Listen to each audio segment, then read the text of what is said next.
Hi, I'm Ingrid. This is my farm. These are my chickens. Today we're going to talk about chickens. We're going to talk about backyard chickens. Why should you have them? Are they fun? Are they a lot of work? If you've ever wondered that, stick around. We're not going to do the whole chicken in-depth conversation. That will be a later video. We're just going to talk about those things, why you should have them, what are the cons, what kind of work do they take. And then we're going to talk about what to do when you bring home your first little fluffy balls of chicken cuteness and how to take care of them at that point. They can stay at that point for 3 to 4 up to 6 weeks before you have to worry about this part of it. So we're going to do that later. We're just going to talk about first things first today. As always, all of this is more than just about growing your own food, even though we like to grow good food. It's about growing good children, growing good families, growing good experiences, growing good habits, growing good memories. So let's talk about the whys and the why nots of chickens. And here is Artemis. This girl is pregnant any day. She's part of our chicken defense security system, and we really love her. Chickens are great to have because they provide you very useful food. Who doesn't want eggs? Eggs are so practical in so many ways. And depending on what breed you get of chickens, you can get anywhere between 1 or 2 up to 6 eggs per week from each chicken. So if your family goes through 1 or 2 dozen eggs a week, with 4 to 6 children, you could have enough eggs and enough to give away too. Or have your children sell the eggs. That's what mine do. There was a time where my husband was a medical resident and the grocery budget was really tight, and we got backyard chickens. And I remember he thought this was nuts, but we did it. And I had happened to join a vegetable co-op at that time. So between all the eggs we were getting and all this basket of vegetables we were getting, we ate so many omelets of every variety and kind throughout the week, and our grocery bill just went down dramatically. And he was really impressed with that. And I remember that was the first time where he thought, yeah, I'm on board with this. I am on board with growing and raising our own food. But also chickens are, in a way, pets. They're beautiful little yard ornaments. They're friendly, they're fun, they can be calming. I remember when my mother-in-law was visiting us, she would sit at my table and look out my window and admire my chickens, and she would say, just sit here and watch them. They are like the most calming yard ornaments, and that is exactly what chickens are too. So I think there are many reasons to have chickens. They are good for your pantry. They can be good for your emotional well-being. And I think that they're also a great way to give children very accessible chores. The feeding and the watering of them doesn't have to be hard, but something kids can do. And gathering those eggs every day is a favorite chore. So all reasons to have chickens. What about the cons? Why shouldn't you have chickens? I know a lot of people are worried about the extra work that it will take, and they are a little bit of extra work. But it's not more than having a cat, in my opinion, and I honestly mean that. I am not exaggerating.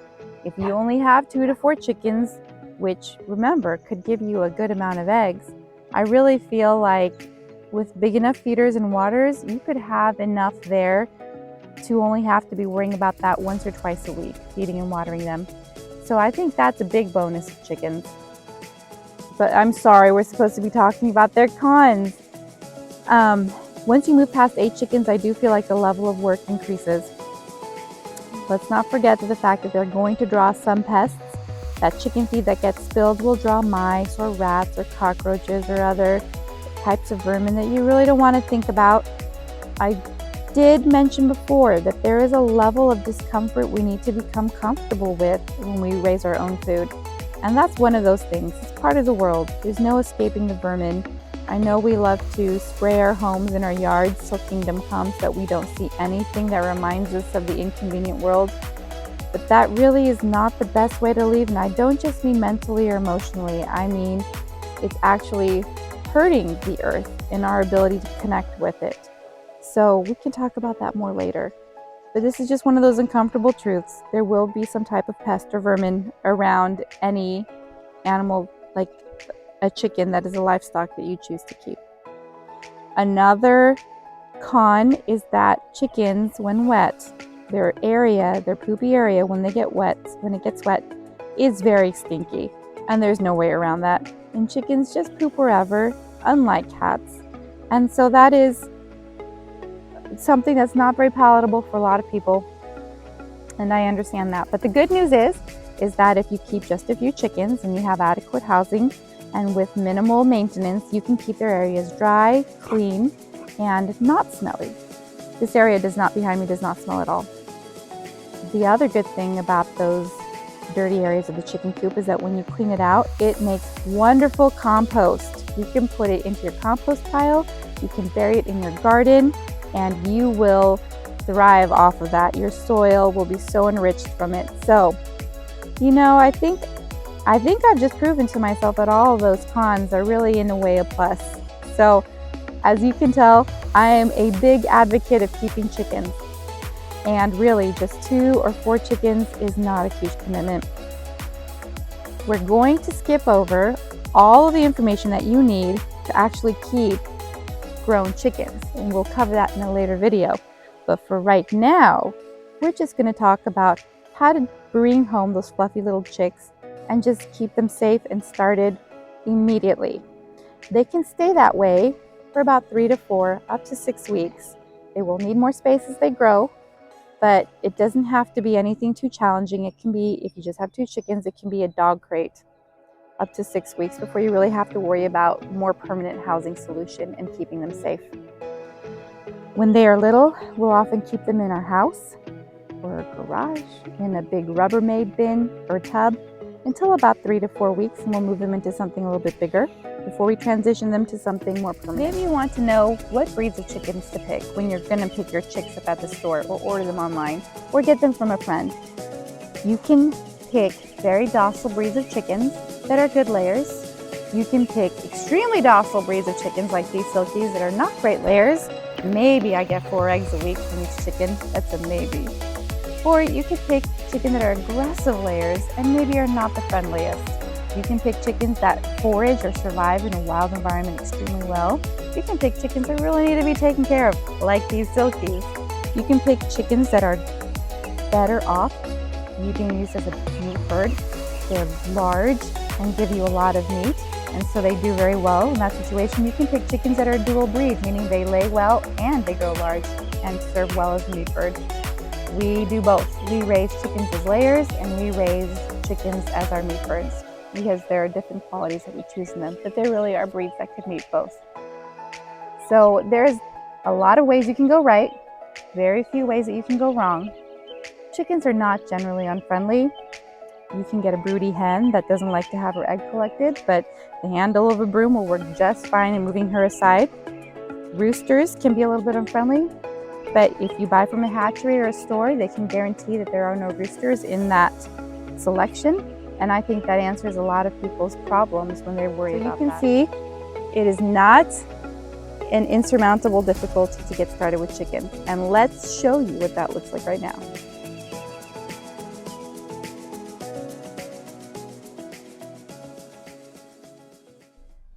The baby and I are on our way to the post office to pick up our chicks. We are really excited. We only do this about once a year, maybe not even that. These chicks are coming from Alchemist Farms. They specialize in beautiful light colors like moss and sage, cocoa, khaki. Cocoa is almost like that dark brown, but it's not glossy at all. It's a matte color and has just a little bit of green underneath. It's beautiful.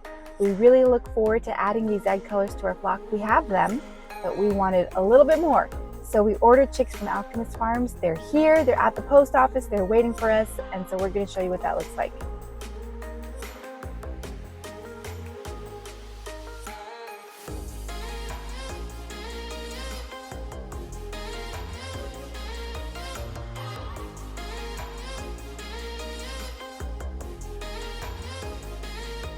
Okay, we're in the car with the chicks. Let's take a look inside the box. Normally you would do this at the post office to look for any dead chicks before you even leave the post office, but I didn't have enough hands with my baby. So let's take a look. Oh, look at them. They look so good. I ordered a lot of breeds that look just alike. So those were the cups of grow gel so they could eat on their long trip here. They pack them in so they can stay warm. I'm just checking to see if there are any dead chicks. They like to get trampled and then they're on the bottom. But everything looks good. Here's a little heat pack. And everything else looks good. we'll take these home and give them some water and some food right away.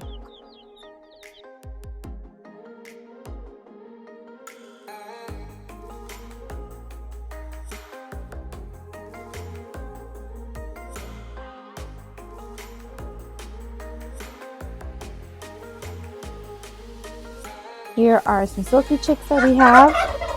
They need more water. We haven't done our chores yet today. And here are some other older chicks that we hatched out of eggs. These are all specialty breeds. And this that we have on top are just puppy playpen kennel panels. So we use these as a puppy playpen in our yard when we have puppies. And these work really well because they're light and easy to move to keep them safe from any cats and keep them from flying out. All right, we have some chick starter there, and we have a low flat brick there to put our water on top of so that it doesn't get the pine shavings continuously wet. So chick starter is not the same as chicken feed. Chicken feed comes in pellets or crumble like this, but it doesn't have enough protein.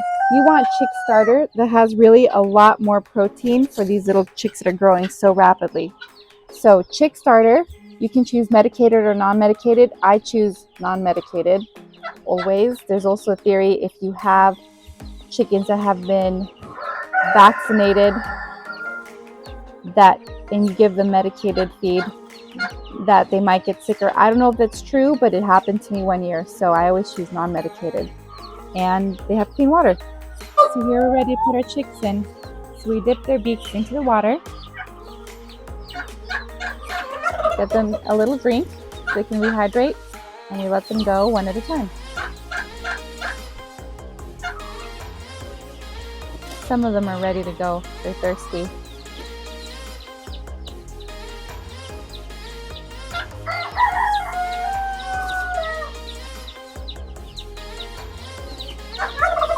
The last thing we need to do is set up a heat lamp for these chicks. So we've got them all out. You can see how the setup for them was. That heating pad, grow gel in those paper cups.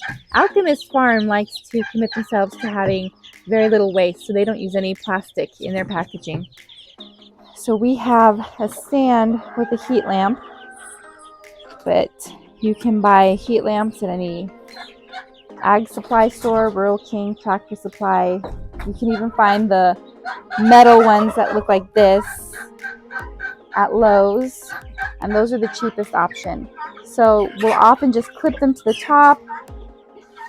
This one I like better. It came from Premier One Supplies. It makes it so that if it falls, it's not likely to start a fire. And I love this tripod so that we can hang it at exactly the height we need. If it's colder, you want the heat source closer to the chickies. If it's warmer, you can keep drawing it back. Ideally, your chicks are at 90 for the first few days, that first week, and you drop it down to 85, 80, 75, until they can be in your ambient temperature. We've been having 90-degree days, so we wouldn't have needed this light, but today it dropped down to about 70, which feels great for me who needs to be in the garden, but these chicks need it to be 90. So we're gonna plug this in and give them some heat source. Okay, so we have our heat source, we've got clean water, we've got chick starter crumbles, and you can see they're good. They're happy and they are good. Now, one more note, you want to, when you start your chicks, pick a container that has nice high walls to keep the draft out, because I can't tell you how many times we have had an incident with the draft not keeping the space warm enough. So we like adjustable heat lamps, high wall container to keep the draft out, easy to clean on the bottom. So these Rubbermaid bins are great. They will get too small quickly. So I love these big water troughs that we buy from Rural King. And this works even better. And this is an old box that a piece of furniture was shipped in. So this works, you can see it's even more space. That works out great. They do need more space the bigger they get. At this point where these chicks are fully feathered, we actually can move them out into a chick tractor or one of these pens, so they'll probably be moved later today. But to start out with, this would work great, and this is really all you need. Bye, happy chicks.